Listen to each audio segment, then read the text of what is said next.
Dugaan korupsi proyek kereta cepat muncul. Jokowi diminta tanggung jawab. Bisa nggak ya Indonesia bayar utang WUS ini? Dugaan korupsi proyek kereta cepat muncul setelah ahli kebijakan publik Agus Pambagio menceritakan apa yang terjadi di balik keputusan pemberian proyek kepada Cina dan pakar ekonomi Antoni Budiawan yang bilang kalau nilai proyek WUS kemahalan. Yang kemudian dibahas lagi oleh mantan Menteri era Jokowi, Mahfud MD, di akun YouTube-nya sampai memancing respons KPK. Bener nggak ya? Bola panas pembahasan utang kereta cepat berawal dari sini, saat rapat di DPR Agustus lalu. Terutama kami dalami juga masalah KCIC yang seperti yang disampaikan tadi, memang ini bom waktu buat... Sebentar Pak Bobi. Belum selesai ngomong udah dipotong. Bom waktu buat siapa? Buat KAI apa buat negara? Jadi, utang proyek kereta cepat itu bukan utang negara, karena konsep proyeknya adalah business to business alias B2B, antara PT KCIC dan China Development Bank, bukan antara pemerintah Indonesia dan Cina atau G2G.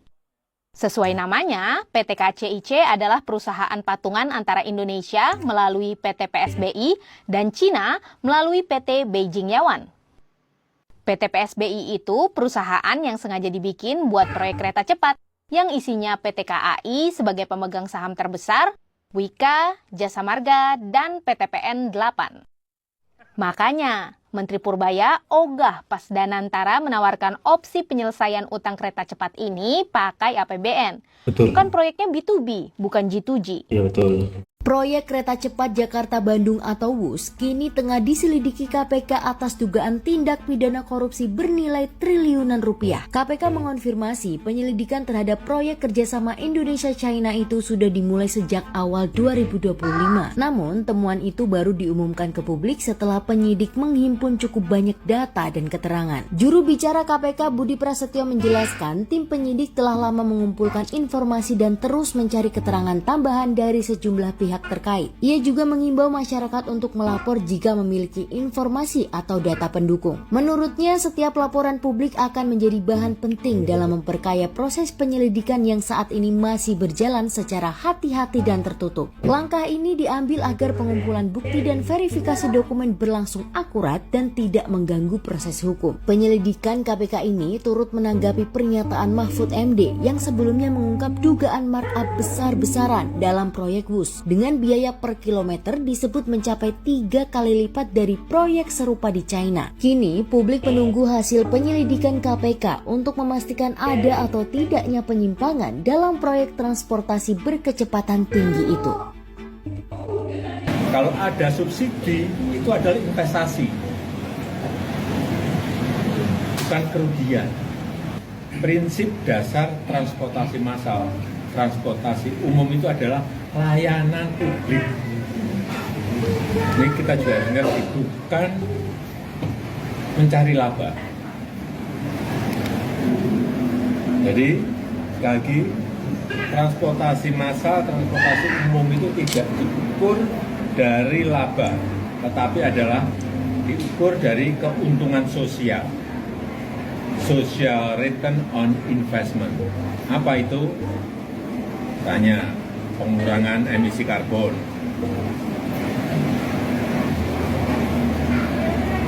produktivitas dari masyarakat menjadi lebih baik, kemudian apalagi polusi yang berkurang, waktu tempuh yang bisa lebih cepat. Disitulah keuntungan sosial yang didapatkan dari pembangunan transportasi massal. Jadi sekali lagi, kalau ada subsidi itu adalah investasi, Subsidi apa? bukan kerugian. Kayak MRT itu pemerintah provinsi DKI Jakarta mensubsidi 800 miliar per tahun. Itu pun baru dari Lebak Bulus sampai ke HI. Iya, saya siap dipanggil. Akan memberi keterangan seperti apa, Pak? Iya, kalau dipanggil saya akan datang. Kalau saya disuruh lapor ngapain? Buang-buang waktu. yang saya laporkan tuh KPK udah tahu. Kenapa? Karena sebelum saya ngomong modal sudah rame duluan kan. Saya ngomong karena udah rame aja. Mestinya KPK manggil orang yang ngomong sebelumnya itu kan banyak banget, yang punya data dan pelaku. Kalau saya itu kan pencatat aja. Tapi kalau Pak Mahfud sendiri lihat Sengkarut Wus ini seperti apa, Pak? Apa? Sengkarut Wus ini seperti apa, Pak? Kalau Pak Mahfud, pandangan Pak Mahfud? Ya was-was.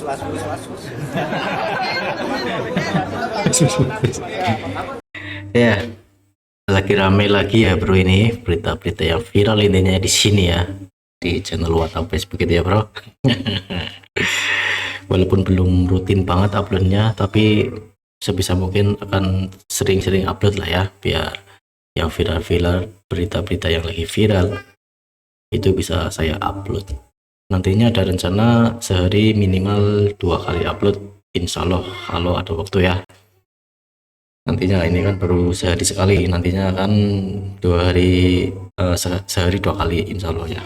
Kalau ada waktu nanti akan ada short juga ya. Mohon didukung ya bro channel saya ya bro, tonton terus berita-berita viral terbaru di WhatsApp begitu ya.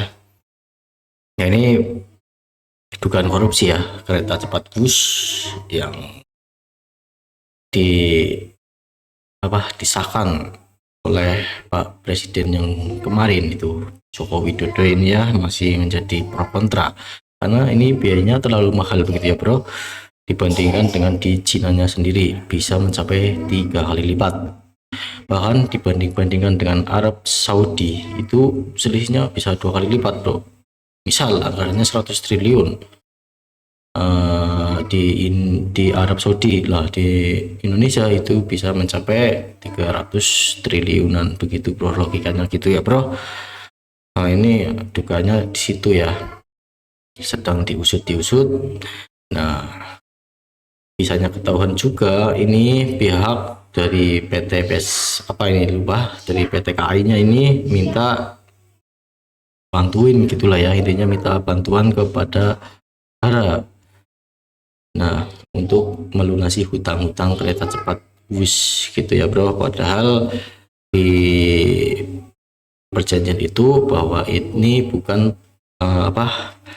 bukan dari pemerintah tapi dari swasta, misalnya begitu, PT-PT lah ya, dari swasta ya. Ini program-program dari B2B bukan G2G begitu ya bro. Nah ini yang masih menjadi rame, udah proyek-proyek sendiri minta untung-untung sendiri, malah minta kerugian, minta lunasin hutang, mintanya ke negara begitu ya bro. Jadi ini nggak terima, termasuk Pak Menteri Purbaya, Menteri Keuangan itu nggak terima, nggak mau melunasi hutangnya gitu ya. Ini harus tanggung jawab Jokowi. Ini kan yang belum mengesahkan itu kan Jokowi juga, program-program dari Jokowi. Nantinya IKN itu tanda tanya juga ya bro. Saya nggak tahu IKN itu kan program dari mana itu, sedangkan Prabowo setahun menjabat belum pernah ke IKN, belum pernah nyentuh IKN. Ini kan masih tanda tanya juga itu bro. Politik itu kejam. Luar biasa. Jadi kepemimpinannya Pak Jokowi itu kan diganti ini kan, menteri-menteri dari pemerintahan Jokowi kan banyak yang diganti juga kan, gitu bro. Jadi Pak Prabowo juga nggak mau menteri-menteri yang kurang bagus atau yang rada-rada jelek ada di pemerintahan Prabowo gitu bro. Ya intinya kita berharap sih Indonesia maju lah ya, mana yang baik mana yang benar diatur lah ya. Nah kalau MBG, program Prabowo contoh yang MBG ini ya, saya merasakan, saya setuju, saya support. Oke lanjut. Tapi menurut saya itu mendoktrin anak muda untuk bergaya dengan hutang. Betul. Membeli barang branded dan memotong kartu kredit setiap bulannya. Nama saya dari kampus mana? Saya Yuliana Yoketamela, angkatan 2024 dari Universitas Pancasila. Apa yang ada di benak Anda soal ini? Siapa? Tamaela. Panggilnya siapa? Yoke. Yoke, oke. Yoke apa yang ada di benak Yoke di sini? Ya, menurut saya sempat mungkin terpikirkan di benak saya ketika pembahasan segmen pertama mengenai WUS membuat bangga anak-anak muda. Tapi menurut saya pribadi WUS tidak berperan banyak sama anak muda, Mas. Betul. Karena yang bisa merasakan WUS hanya orang-orang tertentu dengan kalangan-kalangan tertentu. Sementara untuk WUS itu bagus berada di Asia Tenggara ketiga, Indonesia sekian-sekian. Tapi menurut saya itu mendoktrin anak muda untuk bergaya dengan hutang. Ya betul. Rencananya sih bagus, tapi nggak lihat posisi duit, posisi negaranya ini lagi krisis atau gimana, begitu ya bro. Ini posisinya lagi krisis, malah hutang buat bikin kereta cepat. Lagian yang merasakan juga bukan masyarakat yang menengah ke bawah. Lagian yang merasakan itu adalah kalangan tertentu, begitu ya bro. Betul. Jadi ini mendoktrin bergaya, tapi dengan cara hutang itu kan nggak bagus ya bro. Ya Jokowinya juga salah sih, nggak dipikir-pikir mungkin ya. Kenapa nggak dipikir dulu saat Indonesia krisis ekonomi, keuangan, malah dia hutang, bikin kereta cepat. Ditambah lagi IKN begitu bro. IKN ya bro, ini ingat-ingat IKN bro. Nggak tahu lah ya, nantinya ada kabar apa. Oke lanjut. Orang-orang menteri yang bekas Jokowi itu berusaha terus menjebak Prabowo. Oke. Tadi kita jelaskan tentang bagaimana Luhut menjebak tentang kereta api cepat. Perpanjang. Oke. Yang kita menarik ini jebakan-jebakan Bahlil ini hampir tiap hari Apa itu, Pak? terjadi. Jadi gini, Bahlil sekarang, dulu kan Bahlil bersama Pak Luhut sudah berhasil tanda kutip membagi-bagi tambang dengan bungkus hilirisasi. Masuklah tambang Cina semua macam-macam dan hampir habis. Sekarang ada lagi yang lebih menarik. Apa itu modus?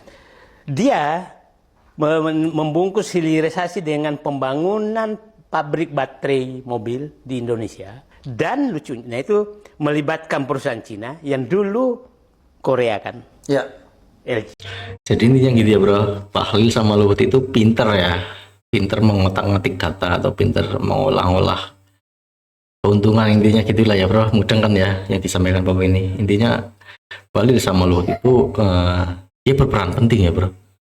Dia berperan penting, dia pinter. Misal ini proyeknya bagus, ini anggarannya segini, padahal nggak taunya ini di belakangnya itu nggak tahu kita, mungkin akan hancur atau nantinya akan kurang baik. Nah itu nggak tahu, intinya cuan sekarang, kelanjutannya nggak tahu, intinya gitu ya bro. Mudah kan ya yang disampaikan Bapak ini. Begitulah ini, makanya dia selalu berupaya ke Prabowo itu ya, mengapa namanya, memanipulasi lah ya, intinya memanipulasi ya, intinya biar dia cuan banyak gitu ya bro. Ya mungkin sampai ini aja ya bro. Mohon maaf bila ada salah kata.